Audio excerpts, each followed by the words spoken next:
Así que nos gustaría darles una calurosa bienvenida en este día tan agradable y fresco aquí en Michigan.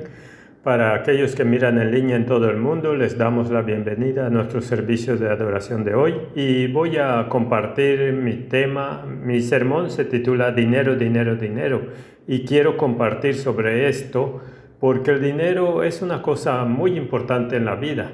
Y todos nosotros, la mayoría de la gente quiere más dinero, pero el dinero en realidad tiene una parte importante que desempeñar en el fin de los tiempos. Así que mi mensaje de hoy se centrará en el papel del dinero y se relaciona con las otras charlas que se han dado durante este fin de semana de libertad religiosa.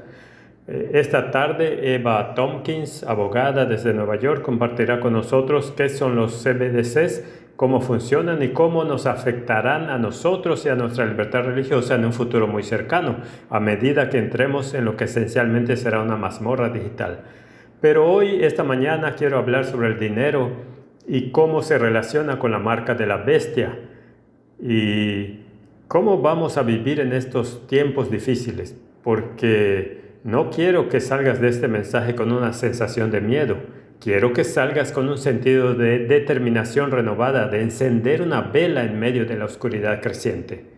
Una fe renovada en la realidad de que Jesús ha prometido: nunca te dejaré ni te desampararé y estaré siempre contigo, aún hasta el final del tiempo.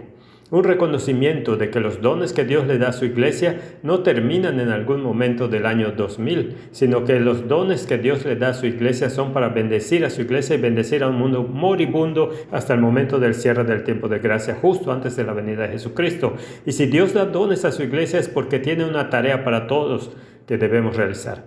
Así que dinero, dinero, dinero. Ahí está nuestro viaje de hoy. Vamos a mirar primero la marca sin sentido, el dólar que desaparece, la moneda celestial, antes de llegar a nuestra conclusión. Así que todos somos muy conscientes de que todos hemos experimentado inflación de una forma u otra en los últimos 3 años, ¿cierto? Sí, eso es cierto. Independientemente del país en el que te encuentres viendo este programa de hoy, has experimentado inflación en tu país. Muchas personas han experimentado dificultades económicas increíbles debido a la inflación que los ha afectado. Los niveles de inflación han variado de un país a otro. Por ejemplo, en el país de Turquía han tenido inflación con un aumento de entre el 60 y el 100% en los últimos años. Se ha empobrecido enormemente el nivel socioeconómico de esa nación y ha reducido a su clase media y a sus trabajadores empresariales a una penuria y pobreza absolutas. El costo general de la vida ha aumentado para todos y a medida que el costo de la vida aumenta, entonces el valor real de sus ingresos ha bajado. ¿Están de acuerdo conmigo? Sí, gracias. La inflación tiene un impacto devastador en la sociedad. En particular, la hiperinflación, que se define técnicamente como una inflación que alcanza aumentos de precios de más del 50% mensualmente. Hay 53 casos de hiperinflación en la historia registrada y aparte de la Revolución Francesa, todos tuvieron lugar en los últimos 100 años y todos estos en economías que tenían monedas fiduciarias que no estaban vinculadas a ningún producto común como el oro. Y una moneda fiduciaria es aquella que es emitida por un banco central por voluntad del banco central y en última instancia no tiene nada que lo respalde, solo sobrevive porque la gente lo acepta como una reserva de valor y como algo que varía una doble coincidencia a la vez en el mercado. Ahora, eso es una frase económica. ¿Qué significa? Si usted es un productor de patatas y quiere que le pongan una nueva ventana en su casa, va al mercado y tiene un par de cientos de libras de patatas. Si no existe el dinero que necesita encontrar en un fabricante y vendedor de ventanas que esté dispuesto a venderle algo de vidrio para algunas patatas. Pero eso puede no ser posible, por lo que el dinero actúa como lubricante en el mercado. Y si tengo dinero como productor de patatas, le vendo mis patatas a alguien que tiene dólares en el bolsillo y luego con esos dólares voy y compro el vidrio que necesito. Y así el dinero arregla lo que económicamente se conoce como doble coincidencia a la vez. Y si no tienes esa doble coincidencia a la vez que proporciona el dinero, entonces te reduces al trueque y tus posibilidades de encontrar personas que hagan lo que necesitas disminuyen dramáticamente. Por ejemplo, voy a volar a Papúa Nueva Guinea la próxima semana.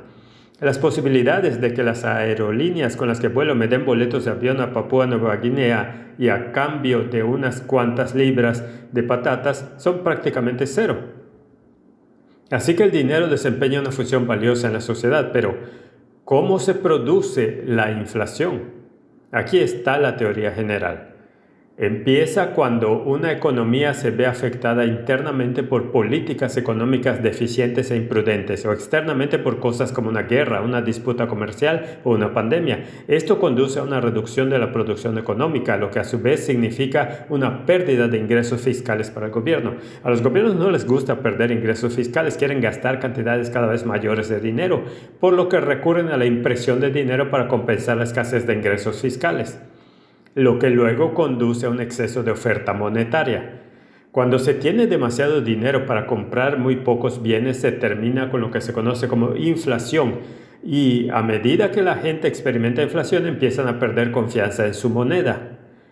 Cuando el dinero de la gente está perdiendo valor, entonces la virtud tradicional del ahorro ahora es contraproducente. ¿Por qué ahorrarías dinero en un banco que te paga un 1% de interés cuando la inflación es del 10%? ¿Tiene sentido recibir tu salario y gastarlo inmediatamente para obtener el mayor poder adquisitivo de ese dinero en tu bolsillo? Y no tiene sentido ahorrar dinero, una de las virtudes tradicionales que la sociedad en todo el mundo debido al impacto de la inflación. Así que la gente pierde la confianza en su moneda, ya no ahorran para tiempos difíciles, aprenden a gastar su sueldo inmediatamente para evitar perder poder adquisitivo. Y si todos actúan racionalmente y cuando reciben su salario lo gastan inmediatamente, aumenta lo que se conoce como la velocidad del dinero que fluye a través de la economía. Se conoce como la velocidad del dinero. Así que si recibo mi salario el primero del mes y lo gasto todo el primero del mes y todos los demás gastan su dinero el primero del mes, ¿qué efecto tiene eso en la inflación? A corto plazo la eleva aún más, porque como todos gastan todo su dinero al mismo tiempo, se convierte en una profecía autocumplida. ¿Estás entendiendo esto? Cuando crees que hay inflación, lo racional no es ahorrar, sino gastar inmediatamente. Y cuando todo el mundo empieza a gastar inmediatamente, eso hace que los precios suban y eso significa que hay más inflación. Así que cuando recibes tu próximo cheque de pago, lo gastas inmediatamente de nuevo. Se convierte en una profecía autocumplida y la moneda comienza a perder su valor continuamente. Pero mientras nos centramos en los síntomas de la inflación, todos nos quejamos del aumento de los precios, el costo de la gasolina. Si vives en Estados Unidos, en los últimos 3 o 4 años has visto que los precios del alquiler se han disparado, se han ido al cielo. Ahora la gente tiene que elegir entre el alquiler o los alimentos. Los precios han subido mucho. Cuando llega la inflación, sí, tenemos precios en aumento, sí, tenemos un aumento en el costo de la vida, pero la causa de la inflación no es el aumento de los precios, este es el síntoma. La causa es la devaluación y degradación de tu moneda, ese es el problema. Como lo expresó un autor, si deseas destruir una nación, primero debes corromper su moneda. Por lo tanto, el dinero sólido debe ser el primer bastión de defensa de una sociedad. El problema de la inflación no es solo que los precios están subiendo, es el hecho de que la moneda se está devaluando y a medida que la moneda se devalúa, te devalúas como ser humano. ¿Por qué digo eso? Si hipotéticamente ganaste $1,000 al mes en 2019 y eso fue suficiente para poder vivir, ahora en 2024 tienes que recaudar $1,200 al mes para obtener la misma canasta de bienes. Eso significa que tienes que trabajar un 20% más duro para obtener la misma producción y resultado de hace 4 años, o aceptas una canasta de bienes del 20% menos en tu nivel de vida. Esto significa que tu trabajo, tus habilidades se están erosionando con la inflación. El valor de tu contribución a la sociedad se está erosionando con la inflación. Y llegas al punto, y muchos ya han llegado a ese punto donde dicen, no tiene sentido trabajar porque mi trabajo y mis habilidades no cubren la canasta de bienes que necesito para vivir. ¿Estás entendiendo esto? Entonces tus habilidades, tus calificaciones, tu capacidad para poner pan en la mesa y pagar un techo sobre tu cabeza se están erosionando por la inflación. Y tu contribución, tu valor en la sociedad también se está erosionando. No es solo que los precios están subiendo, tú como individuo estás siendo erosionado en valor en los términos de la contribución que haces a tu comunidad. Y el resultado neto de esto es que la gente dice cada vez más que no vale la pena trabajar porque los salarios que gano no cubren las facturas que tengo. Necesito hacer algo más, como el aumento del crimen. La inflación no es solo un aumento de precios, si no se controla, destruirá cualquier sociedad. Y el trauma de la inflación sistémica y no resuelta prepara a esa nación para el autoritarismo económico y el culto falso, donde se niega la libertad de conciencia. Voy a repasar esta mañana un excelente ejemplo de esto que tiene paralelos con lo que está sucediendo hoy en Estados Unidos. Y voy a hablar sobre la República de Weimar, en Alemania, desde el final de la Primera Guerra Mundial hasta 1923 y el colapso del marco alemán. Así que en 1914 estalló la Primera Guerra Mundial. Tanto los británicos como los alemanes esperaban una victoria rápida. Todo el mundo cantaba, estaremos en casa para la Navidad de 1914. Pero la realidad de la guerra moderna y la guerra de trincheras se estaba imponiendo y en 1916 tanto la economía británica como la alemana estaban en serios problemas. En Alemania, en particular porque no podían asegurar una victoria rápida, las autoridades alemanas decidieron financiar la guerra abandonando el marco oro, el marco que estaba vinculado al valor del oro, por lo que teóricamente se podía entregar un marco al Banco Central Alemán y recibir una cierta cantidad de oro a cambio porque necesitaban más dinero para pagar más armas y más municiones. Decidieron encender las imprentas y comenzar a imprimir marcos alemanes. Comenzaron a recaudar préstamos de guerra. Le dijeron a la población de Alemania, si nos pagan este dinero, denos un préstamo, lo llamamos bono de guerra aquí en los Estados Unidos. Les pagaremos una cierta cantidad de interés sobre este bono de guerra que nos has dado y después de tantos años madurará y muchos ciudadanos alemanes patrióticos compraron los bonos alemanes, tal como lo hicieron en Gran Bretaña, tal como en Estados Unidos. La gente compró bonos de guerra durante la Segunda Guerra Mundial. Era su deber patriótico. Obtuvieron préstamos de guerra, imprimieron dinero y abandonaron el patrón oro del marco. Ahora, al final de la Primera Guerra Mundial, con la pérdida de sus colonias, su economía devastada, millones de hombres muertos, Alemania necesitaba hacer colosales pagos de reparación de guerras a los aliados, en particular a Francia. Y parte del acuerdo de reparación era que Alemania enviaría carbón y hierro a Francia. Lo que esto hizo fue que no había suficiente carbón para mantener calientes los hogares alemanes en los inviernos que eran fríos y la gente se congelaba en sus hogares en toda Alemania. Y cuando todo este carbón y hierro gratis entró a Francia, la consecuencia no deseada fue que las minas francesas y las fábricas francesas de hierro comenzaron a cerrar porque no podían competir con el hierro y el carbón gratuitos provenientes de Alemania. Así que esas reparaciones de guerra fueron contraproducentes para todos y la amargura y las semillas de la amargura que sembraron finalmente alcanzaron una cosecha amarga 20 años después. En Alemania de 1918 los precios estaban aumentando, millones vivían en la pobreza. Entonces, ¿qué hizo la gente con esa situación de inflación? Bueno, una de las primeras cosas que hicieron fue empezar a apostar y especular en el mercado de valores porque de esa manera se pueden obtener ganancias rápidas. Otra cosa fue comprar y vender monedas extranjeras porque era mejor tener un dólar o libra o una corona sueca en lugar de un marco alemán, porque esas monedas extranjeras mantenían su valor. Así que los ciudadanos vendían sus marcos lo más rápido que podían y los convertían en monedas extranjeras para mantener su poder adquisitivo y evitaban aferrarse a sus marcos alemanes que se depreciaban rápidamente. Los ciudadanos tomaban decisiones racionales y en el proceso exacerbaban la catástrofe nacional. Las empresas alemanas tenían grandes cuentas en el extranjero. Convertían sus marcos en cualquier cosa que tuviera valor real: tierras, equipos industriales, obras de arte, pianos, joyas y metales preciosos. ¿Qué pasó en las calles de Alemania? Bueno, si conoces la historia sabrás que el gobierno alemán temía una toma de poder comunista. Y cuando las economías colapsaron hubo un aumento de partidos políticos de extrema derecha y de extrema izquierda. Diariamente hubo batallas callejeras entre milicias nacionalistas de derecha y grupos comunistas. Hubo disturbios civiles. Había gente que estaba saqueando las tiendas. La ciudad de Viena fue saqueada por una turba de 30,000 personas desesperadas por comida. La gente estaba desesperada por conseguir cualquier cosa de valor y cualquier cosa que pudieran comer. El gobierno empezó a imprimir dinero para mantener la economía en marcha y mantener a los ciudadanos con empleo. Nadie reconoce el vínculo subyacente entre el aumento masivo de la oferta de Marcos y el precio resultante, la inflación. Y a medida que el gobierno imprimió más dinero para satisfacer el aumento de precios y las necesidades de las demandas salariales de los sindicatos, el aumento en la oferta monetaria condujo a más inflación, lo que a su vez condujo a demandas salariales más altas que requirieron más impresión de dinero. Fue una amarga caída en un círculo vicioso. En 1920 los salarios más bajos en Alemania habían aumentado de 2 a 4 veces, pero de 1918 a 1920 el costo de la vida se había multiplicado por 10. En agosto de 1920 quedó claro que Alemania no podría hacer sus pagos de reparación a los aliados y entonces el marco comenzó a colapsar en los intercambios internacionales. Y cuando una moneda colapsa, no todos se ven afectados de la misma manera. Vimos en la pandemia que cuando el gobierno impone un bloqueo absoluto, para algunas personas no es tan malo en realidad y para algunos es devastador. ¿Están de acuerdo conmigo? Cuando el encierro llegó a nuestra familia, ya que vivimos en el campo, podíamos caminar 1 milla todos los días y estábamos muy felices de estar todos encerrados en casa porque podíamos caminar por el campo. Pero si estuvieras viviendo en un apartamento en Manhattan o Nueva York, era una experiencia muy diferente.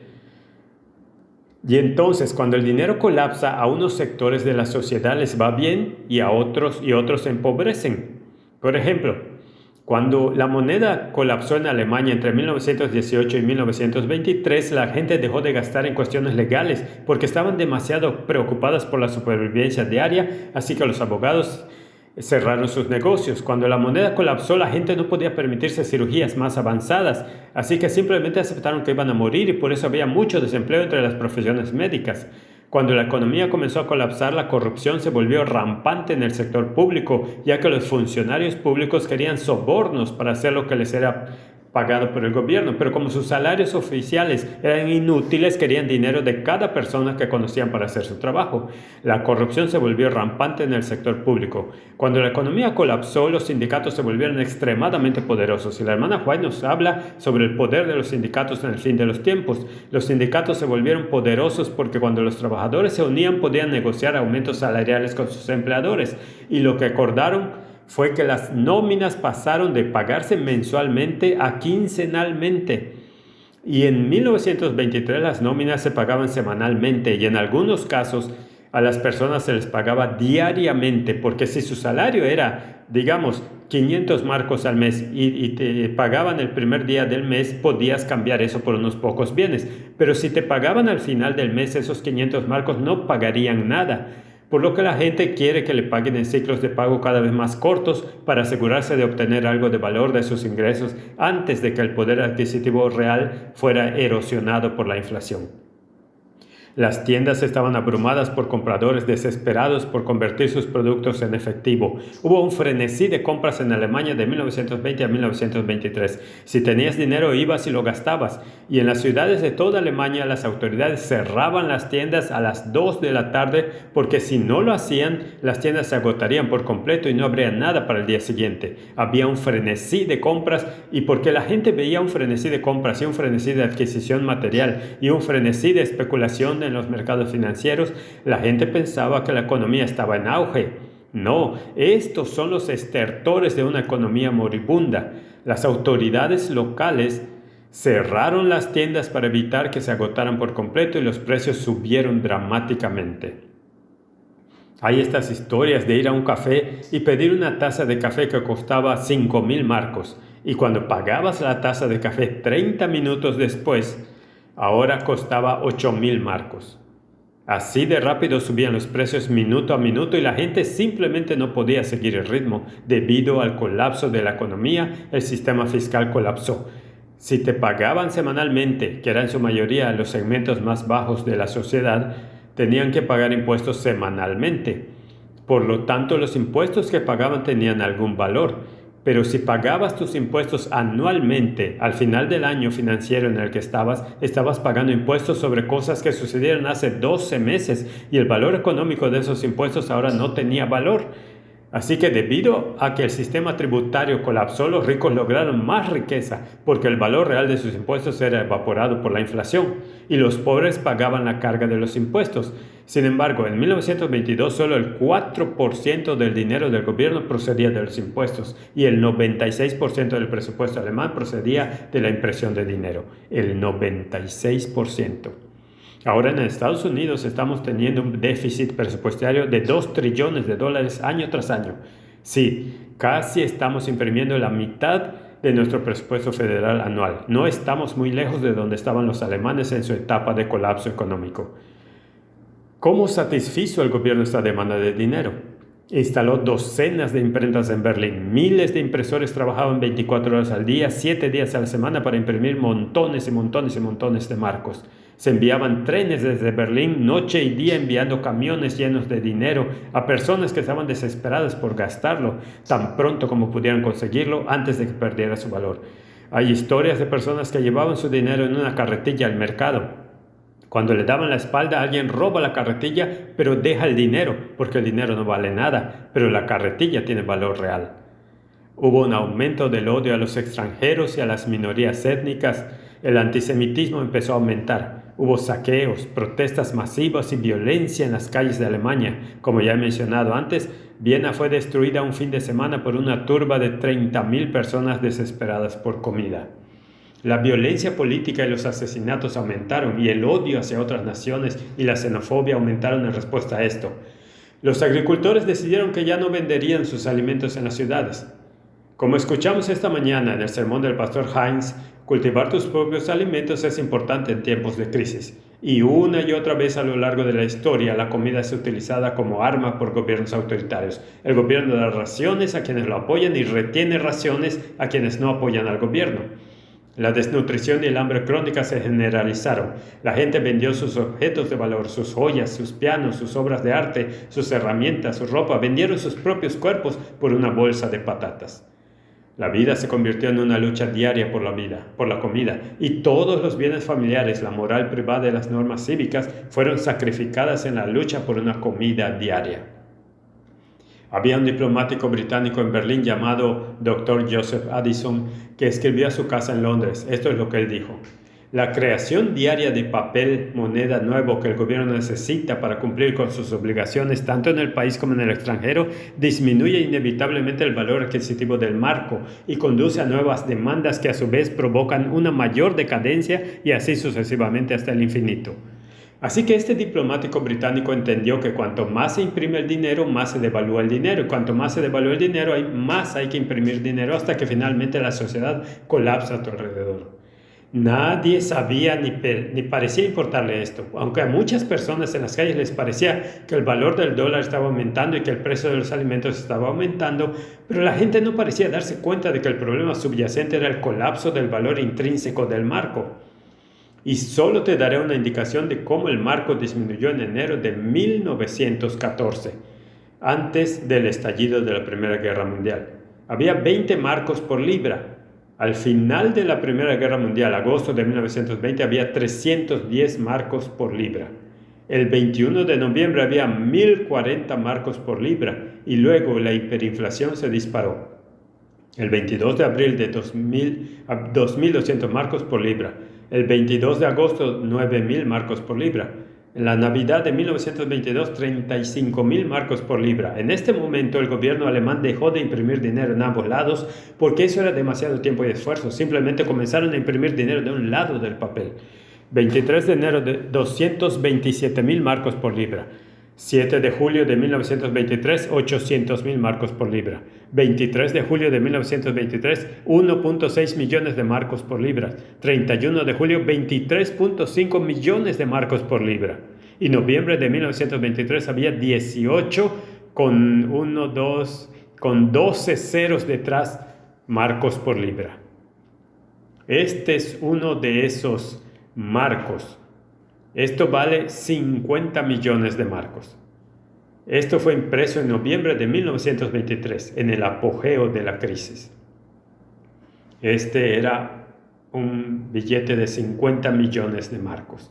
Y al comienzo de la Primera Guerra Mundial eran 20 marcos por libra. Se podía vivir con 20 marcos durante una semana como trabajador con su familia, pero al final de 1923 la gente llevaba consigo fajos de billetes como este, que esencialmente no valían nada y estaban impresos solo por un lado porque el gobierno no tenía tiempo para imprimir por ambos lados y de todos modos el papel valía más que las marcas. Así es como la moneda colapsó. Entonces, ¿qué pasó socialmente? ¿Cómo resolvió el gobierno este problema? Designaron un nuevo comisionado para la moneda nacional en 1923, su nombre era Dr. Schadt, y argumentó que iban a introducir un nuevo marco llamado Renton Mark, que era el equivalente a un marco de oro o 1.000.000 de millones de marcos antiguos, y dijo que esto está respaldado por la tierra y la propiedad colectiva de Alemania y que era un trueque de confianza. Pero la gente estaba tan desesperada por cualquier opción al desaparecido marco que adoptaron el marco Renton. En toda Alemania la inflación cayó y luego la economía comenzó a mejorar, pero la sociedad alemana había sido dañada irreparablemente por el trauma de esta hiperinflación, porque cuando la moneda del país colapsó, aquellos con ingresos fijos se empobrecieron. Enumeraré los impactos aquí. Hubo pobreza para aquellos con ingresos fijos. Los ahorros de casi todos desaparecieron en el país, por lo que si se jubiló en 1915 o 1918 y esperaba recibir durante 10 o 20 años de jubilación sus ahorros, se llevó un gran susto. Su dinero ahora no tiene valor y hay personas hoy en Estados Unidos que se están jubilando y descubren que el valor del trabajo de su vida, que son sus ahorros, ahora está desapareciendo frente a ellos. Es una gran tragedia. La clase media fue destruida, hubo una especulación financiera desenfrenada, hubo un colapso en el sentido de responsabilidad cívica, hubo un colapso en la moral personal y la moral nacional. Los sindicatos se volvieron muy poderosos negociando acuerdos para acabar con la inflación. La confianza en las instituciones públicas colapsó, hubo una división social extrema y polarización política. El centro colapsó políticamente y la gente empezó a votar por la extrema derecha o extrema izquierda porque parecen tener soluciones claras. Hubo violencia colectiva en las calles, el saqueo de tiendas quedó impune, en delitos menores la policía hizo la vista gorda. Hubo una lucha diaria por parte de cada ciudadano simplemente para encontrar comida para el día. Hubo un aumento del antisemitismo y la hostilidad hacia los extranjeros en general. Hubo desnutrición y hambre extendidas por toda la nación. Esto no fue solo desnutrición física, hubo una hambruna espiritual extendida por toda la nación y el apoyo por los partidos políticos extremistas aumentó en todos los ámbitos. Y el resultado de todo esto fue que en 1933 Adolf Hitler llegó al poder. Prometió restaurar a Alemania, se podría decir volver a ser grande a Alemania. Culpó a ciertos grupos por el colapso de la economía, culpó a ciertos grupos por las puñaladas por la espalda que condujeron a la derrota alemana en la Primera Guerra Mundial, y para resolver los problemas económicos y políticos de Alemania introdujo el totalitarismo político junto con el fascismo económico, y lo que lo unió todo fue una adoración falsa, que es la idolatría del Führer. En el Imperio Romano hicieron exactamente lo mismo. Lo que mantuvo unida a Roma en el periodo de los emperadores en el primer, segundo y tercer siglo del imperio no fue la economía del imperio, fue la adoración del emperador romano. Tenías que adorar la diosa Roma, tenías que sacrificarle en la estatua del emperador. Ese era el pegamento social que unía a todo el imperio. Por eso los cristianos fueron tan perseguidos, porque no decían Caesar Curios César es el Señor, decían Jesus Curios, Jesús es el Señor. Estaban socavando todo el pegamento que mantenía unido al imperio. No era solo una cuestión de unas pocas palabras, y Adolf Hitler lo entendió, así que introdujo el totalitarismo político con el fascismo económico y se mantuvo unido por el pegamento de la idolatría, que es la idolatría del Führer. Por lo tanto, la inflación no es solo aumentos en el precio de la gasolina. La inflación puede tener consecuencias terribles si no se controla en una nación. Destruye una sociedad desde dentro y el trauma de la inflación desenfrenada y la desaparición de la moneda preparan a una nación para aceptar el autoritarismo económico por un lado, el totalitarismo político también y la negación de la libertad de conciencia, mientras la adoración falsa reemplaza la adoración verdadera como el pegamento que mantiene unida a la sociedad. Así que ahí está el trasfondo histórico. ¿Y dónde estamos hoy? Bueno, terminó la Segunda Guerra Mundial con los Estados Unidos como potencia económica dominante en el planeta Tierra. Poseíamos el 80% de las reservas de oro del mundo. Teníamos armas nucleares, teníamos un alcance militar global, éramos la única potencia capaz de hacer frente y derrotar a la Unión Soviética, pero hemos disfrutado de 3 generaciones de increíble riqueza y poder global. Esto no nos ha traído felicidad ni paz interior. Esto nos ha traído degeneración moral y la filosofía de la desesperación que plaga nuestras escuelas hoy. Como nación, no solo estamos abandonando nuestro pasado, estamos abandonando a Dios y estamos reemplazando a Dios con una filosofía de la desesperación. Ahora nos enfrentamos a una crisis monetaria, a una crisis de deuda, a una crisis de pensiones, todo lo cual conducirá a una crisis política nunca vista en nuestra historia nacional. Pero los imperios tienen diferentes etapas. La era de los pioneros, la era de la conquista, la era del comercio, la era de la riqueza, la era del intelecto y la era de la decadencia. Y estamos en esa era de decadencia y declive hoy. En la etapa en la que nos encontramos ahora como imperio, la energía, visión y los valores de nuestros fundadores hace mucho tiempo que desaparecieron. Nuestras instituciones civiles están fallando ante nuestros ojos. El cinismo y el pesimismo se han instalado en todo el país. Estos a su vez aceleran el declive social y político interno. Los subproductos de la desesperación son la frivolidad y la indulgencia sensual. Estos son los frecuentes compañeros del pesimismo. Bebamos y comamos y alégrate porque mañana moriremos. La decadencia es una enfermedad moral y espiritual que resulta de tener demasiada riqueza y demasiado poder durante demasiado tiempo por parte de aquellos que nunca lo ganaron en primer lugar, que es donde estamos como sociedad. Hoy esto produce cinismo, frivolidad, decadencia moral y un declive de la religión. Aquí es donde estamos hoy como nación. Y lamento decirlo, me convertí en ciudadano estadounidense en 2016, uno de los mayores privilegios de mi vida, pero ante todo yo espero que seamos ciudadanos del reino de Dios. Y ahí es donde residen nuestras principales lealtades. Y cuando Jesús regrese, cada nación terrenal será destruida por la gloria de su venida, por lo que debemos predicar, vivir y defender los principios y valores del reino venidero de gloria en lugar de cualquier imperio que todavía existe en nuestro planeta hoy en día.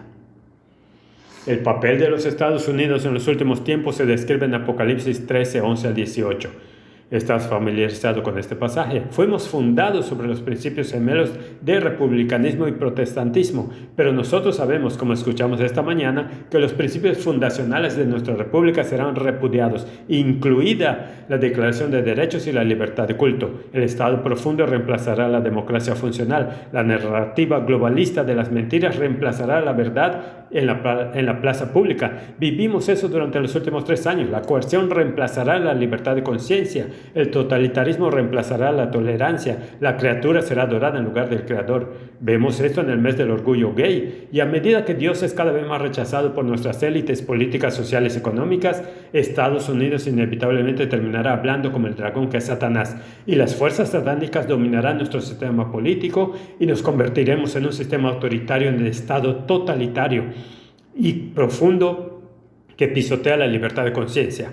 Sabemos por profecía que Estados Unidos usará su poder económico y militar para imponer la economía global, mandatos y defender la adoración falsa dictada por el papado. Y los fieles a Dios enfrentarán persecución que puede llegar hasta la muerte. Lo sabemos como adventistas. Pero para que esto suceda, el dólar estadounidense tiene que morir, para ser reemplazado por una nueva moneda, el dólar digital, que permitirá al presidente de la Reserva Federal excluir a cualquier individuo, familia, denominación o iglesia de comprar o vender a nivel mundial con solo tocar un botón.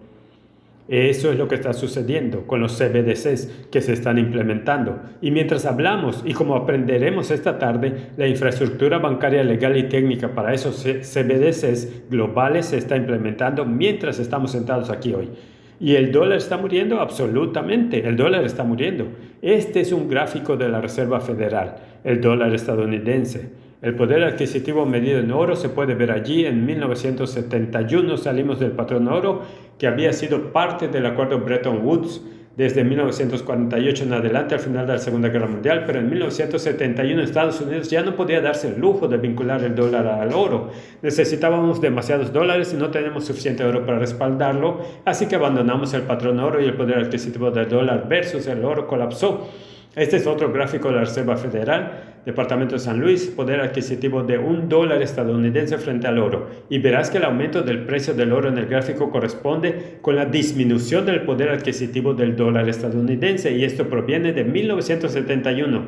Yo nací en el 72, por lo que este es el momento de mi vida. El valor del dólar se ha desplomado espectacularmente. Aquí tienes otro gráfico de Visual Capitalist. Esto se remonta a la fundación de la Reserva Federal, creo que en 1913.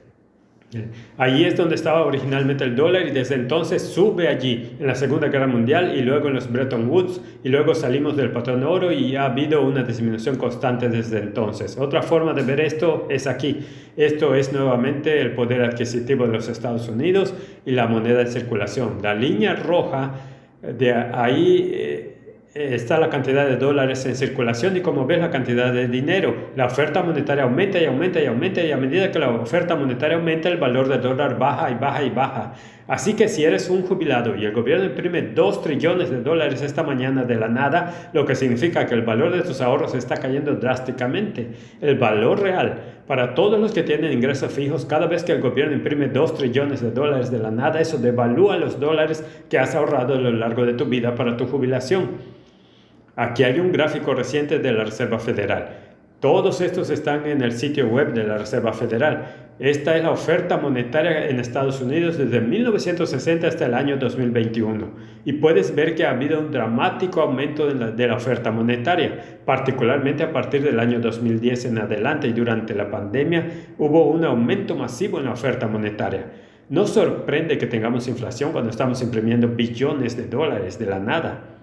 Otro gráfico aquí de la Reserva Federal muestra el índice de precios al consumidor para los consumidores urbanos. Estos son, en 1981 es el punto de referencia, que es cuando está en 100, y antes de 1980 en el gráfico se ve que está 1981, esa es la marca 100. Así que antes de eso, ahí es donde está el precio. La inflación fue desde la década de 1940 hasta 1980, y luego la inflación de precios urbanos aumenta constantemente con el aumento de la oferta monetaria, y desde el 2020 en adelante ha aumentado rápidamente. Así que los políticos hacen sus promesas, ya sabes, pero nosotros como pueblo pagamos el precio por los intereses del gasto del gobierno federal para la deuda nacional.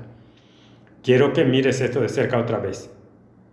1980. ¿Qué hice ahí? Déjame retroceder un gráfico, déjame retroceder una diapositiva. Aquí están nuestros pagos de interés, que comenzaron a aumentar en 1990. Muchas guerras extranjeras viniendo aquí, y luego tenemos un aumento masivo durante la pandemia. ¿Y por qué ha aumentado tanto?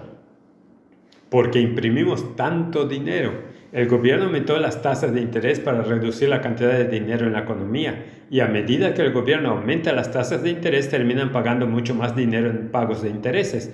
Ahora, los pagos de interés nacionales son tal vez la partida de gasto más grande del presupuesto nacional, y simplemente nos fijamos en las proyecciones dentro de 5 o 10 años, tal vez lo único que el presupuesto del gobierno nacional sea pagos de intereses, lo que indica que la economía se habrá derrumbado. Así que no estamos viendo un futuro brillante en términos de nuestro dólar estadounidense. Como en la Alemania, un enorme aumento en nuestra oferta monetaria está acabando con nuestra clase media y está destruyendo nuestra moneda nacional. Nuestra deuda se está saliendo de control. Nuestra deuda oficial está en aproximadamente 34 trillones, pero nuestros pasivos no financiados, como nuestros beneficios de jubilación militar, de seguro social, de Medicare, Medicaid, ese pasivo no financiado es de más de 180 trillones. Esencialmente estamos en bancarrota como nación. El mundo lo sabe, y por eso están dolarizándose tan rápido como pueden.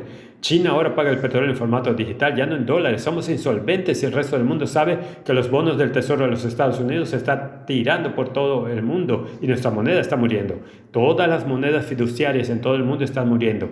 Algunas simplemente están muriendo más rápido que otras. Y según mi estudio de las escrituras, creo que, al igual que en la Alemania de la década de 1920, la República Weimar, habrá una nueva moneda que reemplazará al dólar moribundo, lo que se conoce como el gran reinicio del CBDC, lo que facilitará el fascismo económico y la adoración falsa patrocinada por el Estado, sobre lo cual leemos en Apocalipsis 13, 11 al 18. Pero esta vez va a tener un impacto global. Entonces, ¿qué pasa con la moneda celestial? Me imagino que todos estamos sentados aquí pensando, ¿qué hacemos al respecto? ¿Cómo vamos a sobrevivir? Tengo una familia que alimentar. ¿Dónde está Dios en medio de esta crisis? Bueno, ¿Cómo vamos a vivir hoy? Lo primero que diría es que no debemos acobardarnos de miedo. No debemos vivir con temor. Jesús lo describió de esta manera. Dijo que habrá señales en el sol, la luna y las estrellas, y en la tierra angustia entre las naciones, confundidas por el rugido del mar y las olas. La gente desmayará de miedo y la expectación de lo que vendrá sobre el mundo, porque las potencias de los cielos serán sacudidas. Entonces verán al Hijo del Hombre viniendo en una nube con poder y con gran gloria.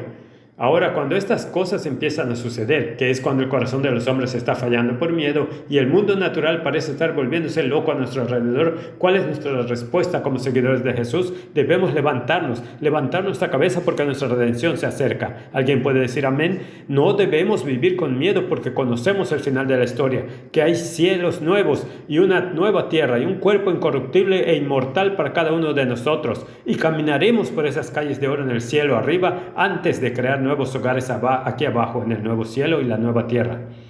Así que podemos esperar un final glorioso de la historia y no tenemos que dejar que nuestros corazones sean impulsados por el miedo que está impulsando nuestros mercados y nuestras sociedades hoy. Debemos ser, como dijo Zacarías en Zacarías 9:12, prisioneros de esperanza. Y Dios nos ha dado una voz profética para estos últimos tiempos y debemos vivir a la luz de esa voz profética. Si tienes una linterna en casa y te levantas en medio de la noche y escuchas un ruido en algún lado y vas a investigar qué fue ese ruido que escuché, si no enciendes la linterna, es probable que te golpees el dedo del pie en el costado de la cama o en la puerta, y esa es una experiencia extremadamente desagradable. Si pones tu linterna, puedes evitar los innecesarios golpes y dolores en el camino. Se nos ha dado una linterna de profecía para poder caminar con confianza durante estos tiempos finales. En Lucas capítulo 19, Jesús habló sobre la destrucción de Jerusalén. Y esto es lo que dice. Cuando se acercó y vio la ciudad, lloró sobre ella diciendo, si tú, esa es Jerusalén, si tan solo hubieras conocido en este día las cosas que contribuyen a la paz, pero ahora están ocultas de tus ojos. Ciertamente vendrán sobre ti días en que tus enemigos te rodearán con baluartes y te rodearán y cercarán por todos lados. Te aplastarán hasta el suelo, a ti y a tus hijos dentro de ti, y no dejarán piedra sobre piedra porque no reconociste el tiempo de tu visitación.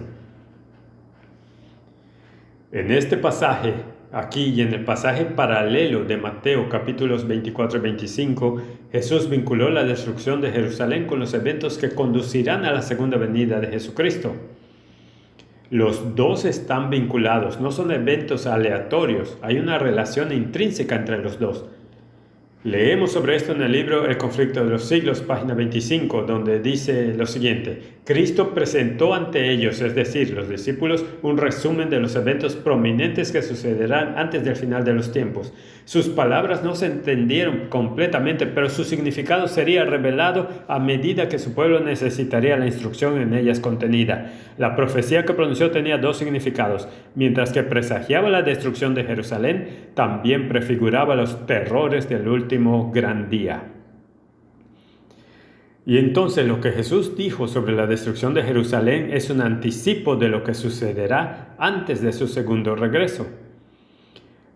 Y vemos un paralelismo aquí. En Mateo 24 Jesús habla sobre las tropas romanas circundantes y dice allí en el texto de la izquierda en la pantalla, él dice esto, cuando veas la abominación desoladora en el lugar santo, como habló el profeta Daniel, el que le entienda, entonces los que estén en Judea huyan a las montañas. Y dices, ¿cómo vamos a entender eso? Si miras el pasaje paralelo en el Evangelio de Lucas, Jesús nos dice abominación desoladora, estando en el lugar santo. Lo que Jesús dice es, y esta es la explicación paralela, él dice, cuando viereis a Jerusalén rodeada de ejércitos, sabed entonces que su destrucción ha llegado. Entonces los que están en Judea huyan a las montañas, los que están dentro de la ciudad deben salir de ella, y los que están en el campo no deben entrar en ella. Entonces, ¿cuál es el significado de esta profecía? Jesús dijo que cuando los ejércitos romanos se acercaran en el año 66 al comienzo de la rebelión judía, los romanos llegaron a Jerusalén y rodearon la ciudad y establecieron sus estandartes paganos en un área justo afuera de las murallas de la ciudad, conocida como Tierra Santa o el Lugar Santo, que esto constituía, según Lucas 21 y Mateo 24, la abominación desoladora que se encuentra en el Lugar Santo. No debes confundirlo con el Lugar Santo en el templo. La hermana White lo describe de la siguiente manera. Ella dice: cuando los estandartes idólatras de los romanos se establecieron en la Tierra Santa, que se extendía a algunos estadios fuera de los muros de la ciudad, los seguidores de Cristo debían encontrar seguridad al huir. Cuando se viera la señal de advertencia, aquellos que escaparían no debían demorarse. Así es como ella comenta este pasaje de las enseñanzas de Jesús y continúa diciendo esto. Después de que los romanos bajo Cestio rodearon la ciudad, abandonaron inesperadamente el asedio cuando todo parecía favorable para un ataque inmediato. El pueblo de Jerusalén, desesperado por una resistencia exitosa, estaba a punto de rendirse cuando el general romano retiró sus fuerzas sin la menor razón aparente. Y esto es exactamente lo que sucedió en la historia. Los romanos rodearon Jerusalén, parecía que iban a conquistar Jerusalén y luego, por alguna razón desconocida en la historia, nadie descubrió por qué hizo eso, el general romano simplemente hizo marchar a sus soldados de regreso a Siria. Y los cristianos tomaron esto como la señal que Jesús había hablado y abandonaron Jerusalén inmediatamente. La hermana White dice esto: pero la misericordiosa providencia de Dios estaba dirigiendo los acontecimientos para el bien de su propio pueblo. La promesa de señal había sido dada a los cristianos que esperaban y ahora una oportunidad se les concedió a todos los que obedecieran la advertencia del Salvador. Sin demora huyeron a un lugar seguro, la ciudad de Pela, en la tierra de Perea, más allá del río Jordán. Y por eso la historia nos dice que cuando en Jerusalén fue finalmente destruida en el año 70, hasta donde sabemos no había cristianos en la ciudad en ese evento cataclísmico. Más de 1 millón de personas murieron. Los sobrevivientes fueron vendidos como esclavos en grupos tan grandes que el precio de los esclavos se desplomó en el Medio Oriente y estaban vendiendo esclavos judíos en lotes de 30 o 50 a la vez, simplemente para deshacerse de la cantidad de prisioneros que tenían. Pero ningún cristiano pereció en el colapso de Jerusalén. ¿Por qué? Porque escucharon la voz del Salvador.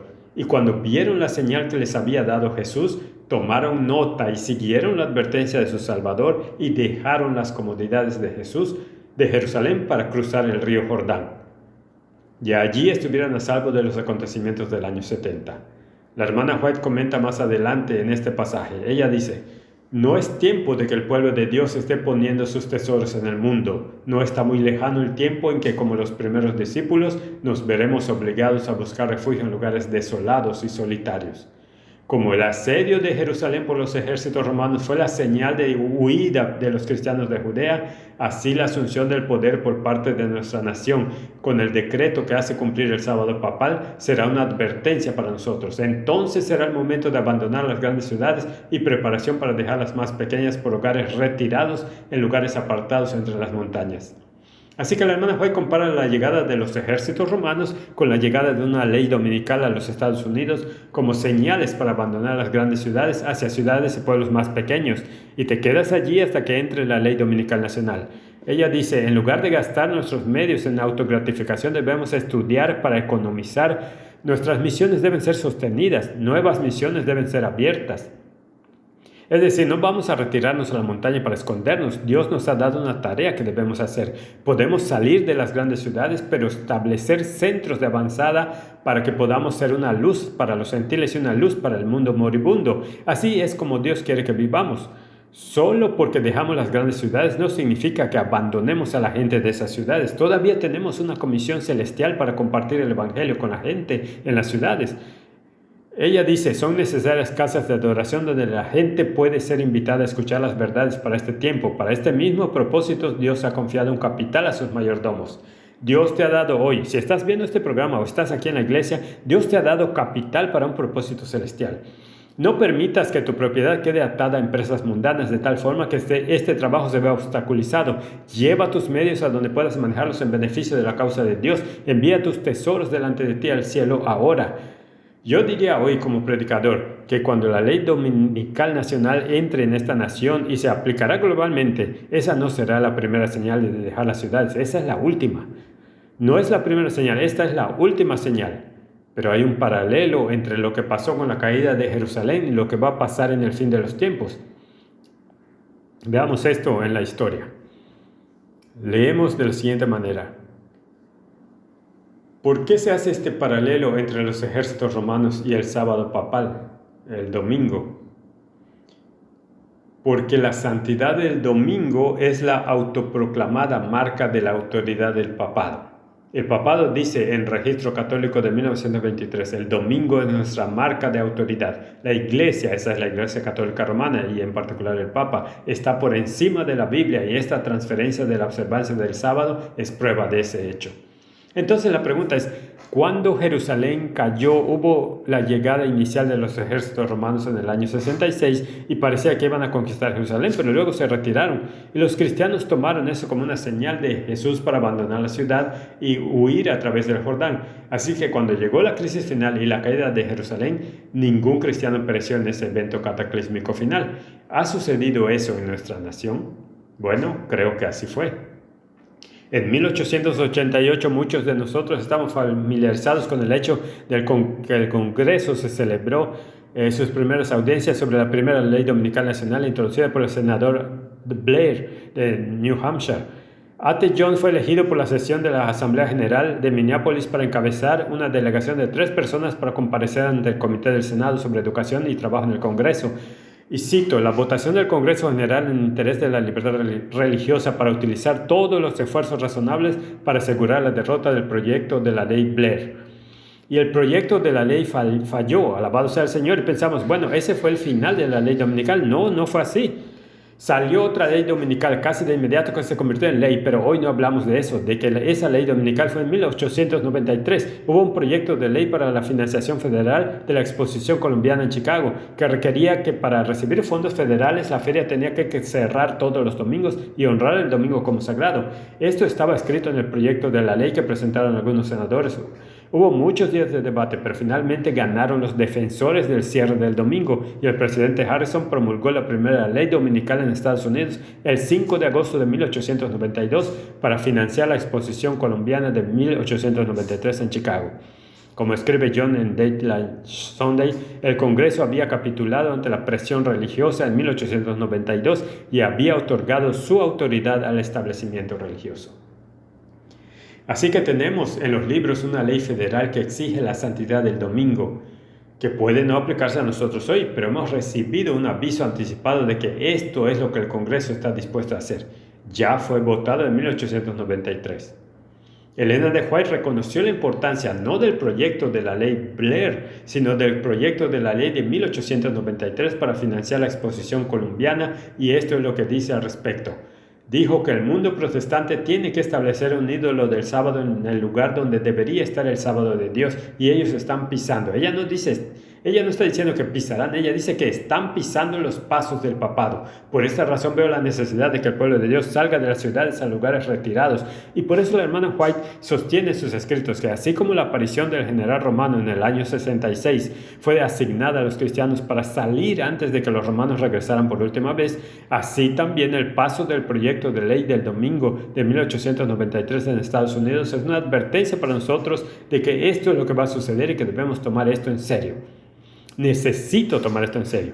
Si estás viendo en casa, debes tomar esto en serio. Es importante que conozcamos nuestra historia. Sin historia estamos sin amarres y podemos ser arrastrados por los vientos de la fortuna o mentiras donde quiera que el soplo de este mundo desee arrastrarnos. Es importante que conozcamos nuestra historia y nuestras escrituras y estemos leyendo el espíritu de profecía. Así que creo que desde finales de la década de 1890 hemos recibido advertencias como nación de que nuestro Congreso está dispuesto y ha aprobado legislación dominical, defendiendo el domingo como el sábado de esta nación. Por lo que hemos recibido la primera advertencia como los cristianos la tenían fuera de Jerusalén en el año 66 después de Cristo. Ahora, la vida en el campo trae ciertos beneficios. La hermana White habla de ello aquí. Ella dice que no hay una familia entre 100 que mejorará física, mental o espiritualmente al residir en la ciudad. Fe, esperanza, amor y felicidad se pueden obtener mucho mejor en lugares retirados donde hay campos, colinas y árboles. Aleje a sus hijos de las visitas y los sonidos de la ciudad y sus mentes se volverán más saludables. ¿Sabes? Si vives en la ciudad, hoy en día hay personas que creen que la leche proviene de Walmart. Hoy en día hay personas que creen que las papas provienen de cualquier tienda de comestibles local. Hay personas hoy que realmente no saben que se necesitan agricultores y jardineros para cultivar los alimentos que comen a diario. que Burger King produce el trigo que hay en sus hamburguesas y en sus bollos. Hay gente que realmente no sabe esto. Cuando vives en una ciudad estás divorciado de los ciclos agrícolas, por lo tanto estás divorciado de tu creador.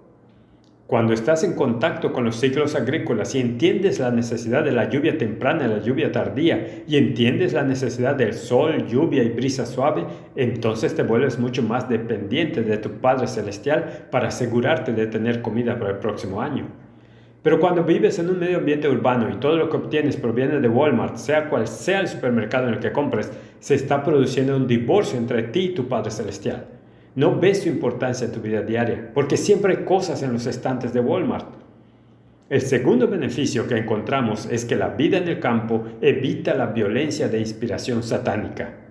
Leemos en el boletín de la Conferencia General de 1903, estas ciudades, las ciudades de América, están llenas de maldad de todo tipo, con huelgas, asesinatos y suicidios. Satanás está en las calles controlando a los hombres en su obra de destrucción. Bajo su influencia matan por matar y esto lo harán cada vez más. Y hoy vemos el cumplimiento directo de este escrito. Nuestras ciudades se están convirtiendo en lugares violentos, sin ley. Pocas personas en su sano juicio se mudarían voluntariamente a una gran ciudad estadounidense en estos días. Los puntos críticos del asesinato en el mundo, muchos de ellos se encuentran en nuestras principales ciudades y abundan el crimen y la anarquía. Los pequeños comerciantes saben que pueden ser saqueados y los ladrones no serán procesados. Así que las tiendas se están cerrando. Ahora tenemos postres y alimentos en nuestras principales ciudades. Muchas comunidades de inmigrantes están sufriendo porque no pueden obtener los alimentos saludables que necesitan como resultado de la violencia fuera de control, violencia de inspiración satánica. Otro beneficio de la vida en el campo es que difunde el Evangelio. Quiero detenerme en esto unos minutos. La hermana White dice, salid y estableced centros de influencia en lugares donde nada o casi nada se ha hecho. Romped vuestras masas consolidadas, difundid los rayos salvadores de luz y arrojad luz en los rincones oscuros de la tierra. Y quiero hablar como miembro de esta iglesia. Hace alrededor de 10 años el pastor Kelly se paró aquí y dio un sermón, y en ese sermón dijo que esta iglesia es como un jumbo jet que vuela a 200 pies. Nadie sabe si está despegando o si está aterrizando. ¿Algunos de ustedes recuerdan ese sermón? Y fuimos desafiados a hacer una iglesia con mentalidad misionera, y he visto en esta congregación más que cualquier otra congregación en mi vida en la iglesia adventista, que cuando una iglesia se enfoca en la misión, Dios construye esa iglesia. Dios une a los miembros con un propósito común y una visión común, y compartimos nuestros recursos, no para nosotros mismos, sino para las necesidades de los perdidos en nuestra comunidad y en todo el mundo. Así que si estás sentado y viendo este programa desde una congregación que puede estar luchando en algún lugar, no digas que necesitamos dinero para gastar en nosotros mismos. Recauda fondos y gasta tu tiempo y los dones que Dios te ha dado para bendecir a tu comunidad. Sé intencional en establecer centros de influencia. Así como estamos estableciendo un nuevo ministerio de salud aquí, estamos haciendo lo que nos está mandado hacer para bendecir a nuestra comunidad, para que la gente sepa, no solo el sábado, sino durante todos los días de la semana, que nos preocupamos por ellos y que los seguidores de Jesucristo tienen un ministerio de sanación que toca todas las áreas de su vida. Así que cuando una iglesia quiere desenfrentar la revitalización y cuando una iglesia quiere crecer, lo mejor que podemos hacer es enfocarnos en la misión, el alcance y la evangelización. Entonces sí, vivimos en el campo, pero eso no significa que nos olvidemos de la ciudad, significa que abrimos centros de atención. El año pasado estuve en el este de Kentucky, hay un centro de avanzada allí y tienen un área grande, tienen agricultura, salud, programas de bienestar y hay un ciclo de evangelización continua en todos los pueblos vecinos. Y la gente viene de las comunidades vecinas todos los meses para ser bendecidos y aprender de Dios en ese lugar. Y por eso no vamos al campo solo por abandonar a la gente en las ciudades, sino que vamos a establecernos en esas áreas periféricas para que podamos bendecir a la gente en las ciudades con el Evangelio eterno. Sí, debemos establecer centros de influencia, pero debemos difundir los rayos de luz salvadores en los rincones oscuros del mundo. Y la vida en el campo te prepara para los problemas de los últimos tiempos de no comprar ni vender. Una y otra vez el Señor ha instruido que nuestra gente debe llevar a sus familias fuera de las ciudades, al campo donde puedan criar sus propias provisiones, porque ella dice que en el futuro el problema de la compra y la venta será muy serio. Salga de las ciudades y vaya a distritos rurales donde estará libre de la interferencia de los enemigos. Y la gente pregunta, bien, ¿qué es un distrito rural? Bueno, si vienes de Chicago, Berrien Springs es un distrito rural. Para ser honestos, si se criaron en Berrien Springs, tal vez la Alaska rural sea un distrito rural para usted, por lo que no existe una medida estricta. y rápida de qué es un distrito rural, pero todos sabemos que es una gran ciudad y sabemos que incluso los estadounidenses seculares están huyendo de las ciudades. Hoy en día, debido a la violencia, el crimen y el colapso urbano, pero el hermano Juan nos aconseja que debemos aprender a cultivar nuestras propias provisiones. Creo que las iglesias realmente deberían enseñar a sus miembros cómo cultivar huertos. Cuando murió Joseph Stalin, había una escasez de alimento en la Unión Soviética y había un potencial de hambruna masiva. Así que Khrushchev aprobó algunas leyes y dijo que a cada ciudadano soviético se le permite tener un pequeño huerto de unos cuantos metros cuadrados. Era una parcela de tierra muy pequeña, o sea, como unos 20 metros cuadrados, muy pequeño. Y admitió que ese era el primer reingreso del capitalismo de mercado privado al sistema soviético. Fueron esos pequeños huertos los que salvaron a la Unión Soviética del hambre a principios de la década de 1960 y todavía puedes ir a Rusia hoy en día y muchas personas todavía tienen en los alféizares de sus ventanas jardineras de cocinas donde cultivan las hierbas que necesitan, porque cuando cultivas un huerto te preocupas por los nutrientes y las calorías, dos cosas.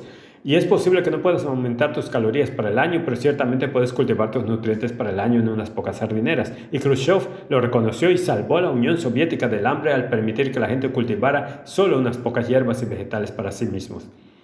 Así que se nos aconseja aquí que invirtamos nuestro tiempo y nuestro esfuerzo no solo en el trabajo misionero y la evangelización en las ciudades, sino que debemos aprender cómo proveer para nuestras propias provisiones.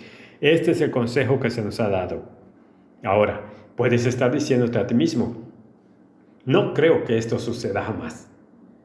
Nuestro tiempo está llegando a su fin aquí, pero quiero decirles hoy que históricamente el papado ha estado demasiado dispuesto a imponer sanciones de no comprar ni vender a los herejes, quienes desaprueban o no están de acuerdo con la narrativa oficial.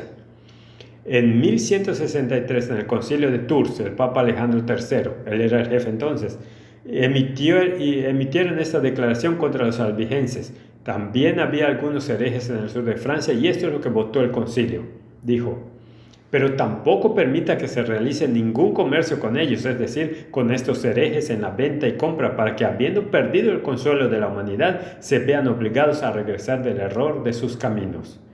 Así que el papado ya ha instalado en el pasado reglas de no comprar ni vender para obligar a las personas a someterse nuevamente a la narrativa papal.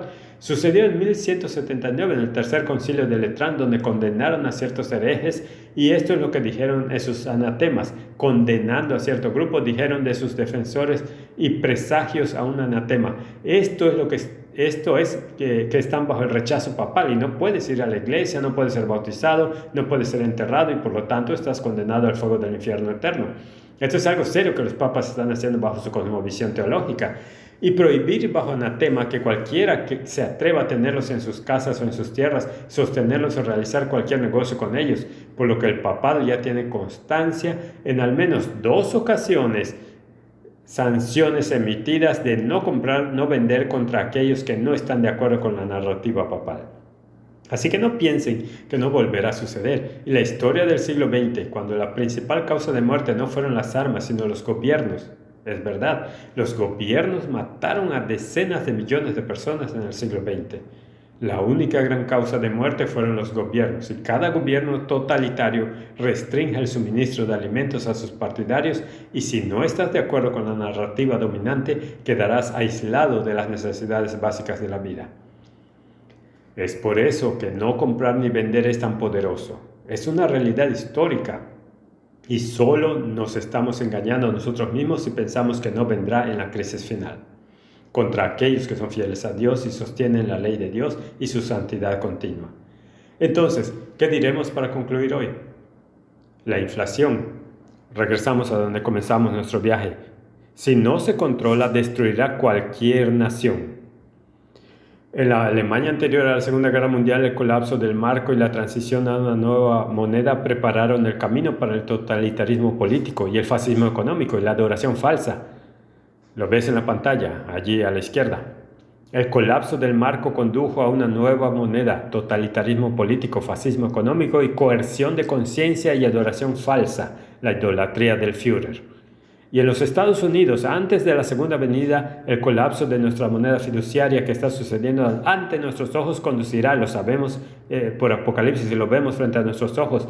Si no ves el creciente autoritarismo, entonces estás dormido. El colapso de nuestro dólar conducirá a una nueva moneda que está en proceso, el dólar digital. El aumento del totalitarismo político, el aumento del fascismo económico. No tendrás nada y serás feliz. Y la coerción de la conciencia y la adoración falsa.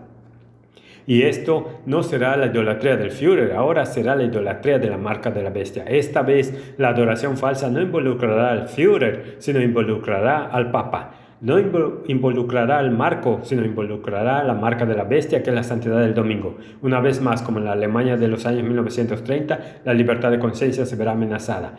Y una vez más habrá algunas personas que se mantendrán fieles a Dios y perdurarán hasta el fin. Pero la buena noticia de Jesucristo es que aquellos que perseveren hasta el fin serán salvos. Entonces, ¿qué vas a hacer con lo que te he estado compartiendo hoy? Bueno, quiero animarte hoy a que hagas pacto con Dios, que vas a encender una vela en la tormenta. Quiero que hoy te des cuenta nuevamente que Jesús te ha dicho, donde quiera que estés viendo este programa, estoy contigo siempre, incluso hasta el fin de los tiempos. Quiero que recuerdes que nuevamente hoy Dios te ha dado dones espirituales que son únicos para ti y te está pidiendo que uses esos dones en un mundo que dice no permitamos que este hombre nos gobierne, según la parábola de Lucas 19. Él quiere que uses esos dones para que cuando el Maestro regrese en gloria celestial y autoridad real, bendiga a sus siervos fieles que se mantuvieron firmes por Él en un mundo que dice no queremos que Él nos gobierne.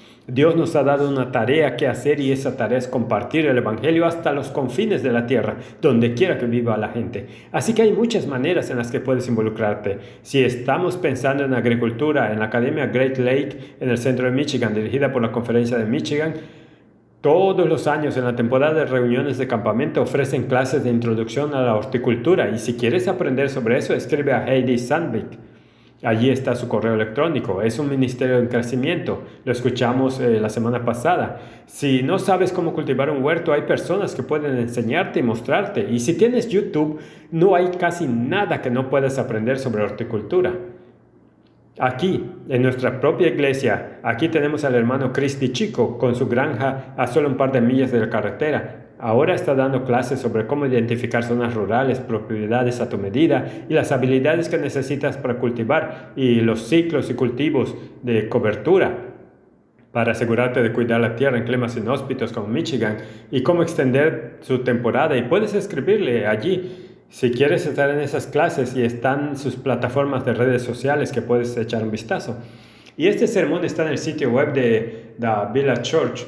Al igual que los discursos de esta mañana y para esta tarde, puedes descargarlos y mirar los enlaces. Así que Dios no nos ha dejado solos. Si estás interesado en establecer un centros de avanzada internacionales brindan capacitación y entrenamiento para los adventistas en el establecimiento de centros evangelísticos en las ciudades.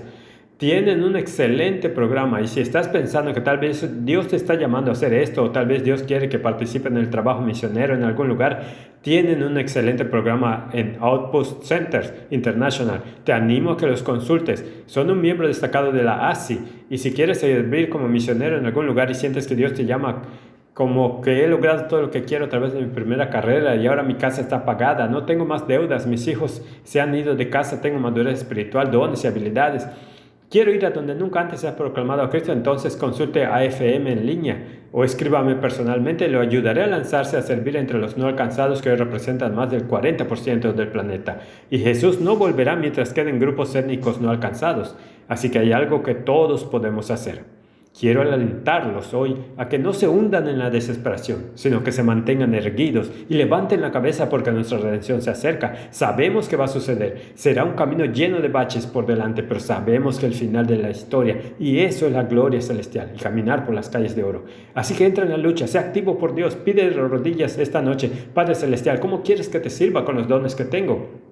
Las habilidades con que me has bendecido en estos últimos días de la historia de la tierra y lo que hagas desde ahora hasta la venida de Jesús será estudiado durante toda la eternidad cuando el resto del universo quiera saber qué hará Dios a través de la vida de un individuo quien dio toda su vida por el amor a Dios y el amor al hombre y quiere llevar el evangelio hasta los fines de la tierra. Tu vida, tu ministerio será tema de discusión y análisis e intriga y asombro por parte de los seres no caídos que quieren saber lo que Dios puede hacer a través de una vida santificada en el planeta planeta Tierra caído en 2024. Entra en la lucha. Dios tiene un lugar para ti. Él tiene un plan para ti. Dios nos ha dado en su palabra profética esta guía, este consejo para que sepamos lo que viene. En este mundo nuestro corazón no debe fallarnos por temor. Somos adventistas. Estamos esperando la venida de Jesús y eso solo es una buena noticia para los que son fieles a Jesucristo. Somos, como dijimos antes, prisioneros de la esperanza. Sabemos cómo la historia termina con la gloriosa segunda venida. Así que quiero desafiarte hoy no solo a recibir mensajes sobre la luz que Dios nos ha dado, sino a elegir vivir y caminar en la luz que Dios nos ha dado. La luz con la que Dios ha bendecido a su pueblo del fin del tiempo. Porque cuando Jesús venga de nuevo, vendrá por ti y vendrá por mí. Y cuando vuelva de nuevo, quiero que busque mi nombre en el libro de la vida del Cordero. Quiero que busque tu nombre en el libro de la vida del Cordero también. Así que involúcrate en el ministerio. Ama a tus vecinos. Si estás en una iglesia que está muriendo, elige la fe y elige servir a tu comunidad en maneras que nunca antes lo habías hecho. Dios bendecirá tu iglesia. Dios bendecirá tu caminar con Dios. Dios bendecirá tu comunidad y las personas en esa comunidad recibirán el Evangelio eterno y el regalo de la vida eterna. Debemos ser hombres y mujeres de compasión. Debemos ser hombres y mujeres de valor. Debemos ser hombres y mujeres de convicción. Debemos ser hombres y mujeres de conciencia. Si el Espíritu Santo se ha movido en tu corazón esta mañana, no endurezcas tu corazón, no apagues las nociones del Espíritu. Si el Espíritu Santo los ha convencido a tomar algunas acciones para la gloria de Dios en esta próxima semana, haz un pacto con Dios hoy que seguirás de adelante y verás lo que Dios hace a través de ti y contigo y para ti. Que Dios te bendiga, que Dios brille a través de ti, que el Evangelio de Jesucristo sea conocido a través de tu vida donde quiera que Dios te haya colocado en este viñedo terrenal. Amén.